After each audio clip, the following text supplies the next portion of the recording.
Hi everyone, అందరికీ నమస్కారం అండి. Welcome to our YouTube channel. రాష్ట్ర వ్యాప్తంగా ఉన్నటువంటి అంగన్వాడీలకు ప్రభుత్వం నుంచి ఎదురుపోయే శుభవార్త అయితే రావడం జరిగింది. సో దానికి సంబంధించిన పూర్తి వివరాలన్నీ కూడా ఈ వీడియోలో మనం తెలుసుకుందాం. అయితే వివరాల్లోకి వెళ్లే ముందు మీ అందరికీ ఒక చిన్న రిక్వెస్ట్ అండి. ఈ వీడియో చూస్తున్న ప్రతి ఒక్కరు కూడా వీడియోని ఎక్కడ స్కిప్ చేయకుండా ఎండ్ వరకు చూడండి. అదేవిధంగా ఇలాంటి మరిన్ని ఇన్ఫర్మేటివ్ వీడియోస్ కోసం మన ఛానల్ సబ్స్క్రైబ్ చేసుకొని పక్కన ఉన్న బెల్ ఐకాన్ని ఆల్ నోటిఫికేషన్స్ని యాక్టివేట్ చేసుకోండి. అలాగే ఈ వీడియోని మీ మిత్రులకి వాట్సాప్ గ్రూపులకి షేర్ చేసి సపోర్ట్ చేయండి. ఇంకేమాత్రం ఆలస్యం చేయకుండా వివరాలకు అయితే వెళ్ళిపోదాం. తెలంగాణ రాష్ట్రంలోని అంగన్వాడీ కేంద్రాల్లో పనిచేసే టీచర్లు, ఆయాలకు ఉద్యోగ విరమణ ప్రయోజనాలు అందించనున్నట్లు మహిళా శిశు సంక్షేమ శాఖ మంత్రి సీతక్క గారు తెలిపారు. దీంతో టీచర్లకు 2 లక్షల రూపాయలు, ఆయాలకు 1 లక్ష రూపాయల వరకు లబ్ధి చేకూరుతుందని పేర్కొన్నారు.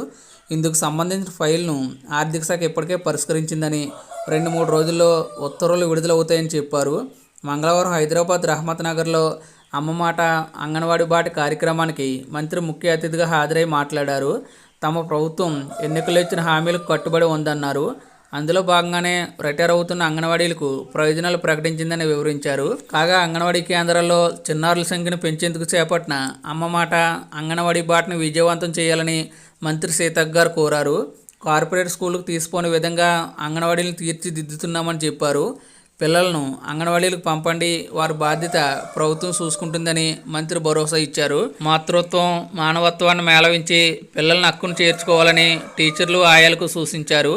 కార్యక్రమానికి ముందు పిల్లలతో కలిసి మంత్రి మొక్కలు నాటించారు. స్వచ్ఛంద ఉద్యోగ విరమణ చేసిన అంగన్వాడీలకు ప్రభుత్వం ప్రయోజనాలు వర్తింపు చేయాలని ఉత్తర్వులు పొందుపరచాలని సీఎం రేవంత్ రెడ్డి గారిని, మంత్రి సీతక్క గారిని Telangana anganwadi teachers and helpers union రాష్ట్ర అధ్యక్షులు నల్లా భారతి గారు కోరారు.